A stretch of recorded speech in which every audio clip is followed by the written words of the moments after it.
everyone, Assalamu alaikum. Good morning. Welcome back to my channel Humaira and Sadia. দেশ এবং দেশের বাইরে কাছে দূরে যে যেখান থেকে আমাদের দেখছেন আশা করতেছি সবাই ভালো আছেন, সুস্থ আছেন। আমরাও ভালো আছি আলহামদুলিল্লাহ। প্রতিদিনের মতো নিউ একটি ব্লগ নিয়ে আপনাদের মাঝে চলে আসলাম। সবাই দেখবেন, আশা করতেছি ভালো লাগবে। আমি পুরো সময়টা কেমন করে কাটাই সকাল থেকে সন্ধ্যা পর্যন্ত সেটাই আপনাদের মাঝে আজকে শেয়ার করলাম। তো সকালে রেডি হয়ে আপনাদের মাঝে চলে আসলাম। প্রতিদিন আমি ফ্রেশ হয়ে আমি আমার চাটা খেয়ে নিই, লেবু পানি, তারপর কফি, যেদিন যেটাই পারি ওদিন ওটাই করি।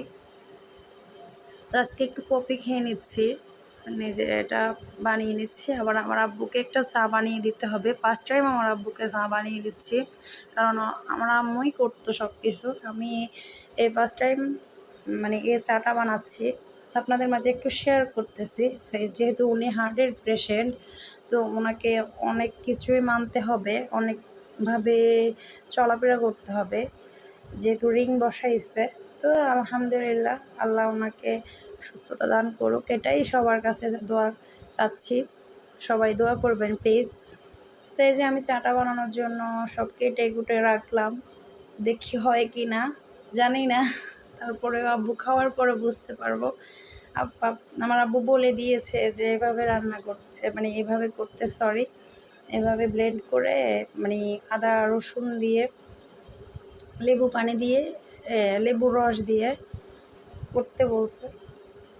তো আমি জিমে চলে গেছিলাম, আবার চলে আসছি। 1 ঘন্টাই করি এখন, বেশি করা হয় না। তারপর নাস্তাটা করে নিলাম। আমি সকালে এগুলোই 11টার দিকে এগুলোই খাই, যেটা হাতের কাছে পাই ওটাই খাই, বাট যেটা ডায়েটে আমার আছে ওটাই।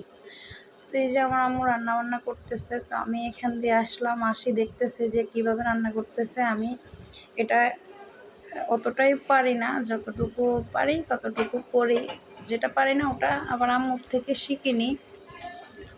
তো এই যে এগুলো রান্না করতেছে আম্মু। মাছটা শুধু আমার রাতের খাবারের জন্য রান্না করতেছে। একটা হচ্ছে যে আমার আব্বু খাবে, একটা আমি খাবো। কিছুটা ডায়েট হচ্ছে যে আমার আব্বুকে যে ডাক্তার বলছে, যেভাবে বলছে ওভাবে আমিও ফলো করি, বাট আমার আব্বু একটু ডিফারেন্ট আছে। আমার যেটা ওটা আমার আব্বু অত ফলো করতে পারবে না, সম্ভব না, যেহেতু আমার আব্বু ঘন্টা পর পর খেতে হবে, কিছু না কিছু হালকা কিছু খেতে হবে। তো এই যে আমার আব্বু আমাদের জন্য বা আমার হাজব্যান্ড আমাদের জন্য কি দিয়েছে এগুলাই আপনাদের মাঝে একটু শেয়ার করতেছি, বাট পরে কোনো ভিডিওতে আমি সবটা দেখাবো সুন্দরভাবে। এখন সময় ছিল না, বাট এতটুকু দিয়েছি। প্রতিটা জিনিসই অনেক সুন্দর হয়েছে মাশাআল্লাহ। আমি পরবর্তী ব্লগে আপনাদের মাঝে শেয়ার করব কি দিয়েছে। তো চলে আসলাম সন্ধ্যাবেলায়, একটু দেখালাম আপনাদের মাঝে। অনেক সুন্দর লাগতেছে, ভিউটা অনেক সুন্দর। তো এর মাঝে আমি যে আওয়াজ শুনতেছি, আমার মেয়ে পড়াশোনা শুরু করে দিয়েছে অলরেডি। নানার সাথে নাতনির পড়ালেখা শুরু হয়ে গেছে মাশাআল্লাহ, অনেক ভালো লাগলো। কিছু কিছু জিনিস কিছু কিছু জায়গা অনেক ভালো লাগে, স্মৃতি হয়ে থেকে যায় না, তাই না? তো একটু আমার আম্মুকে চা বানিয়ে দিচ্ছি। আমার আম্মু রুটি বানাচ্ছে আমার আব্বুর জন্য, যেহেতু উনি অসুস্থ। তো আজকের মধ্যে এখানে বিদায় নিচ্ছি। আল্লাহ হাফেজ।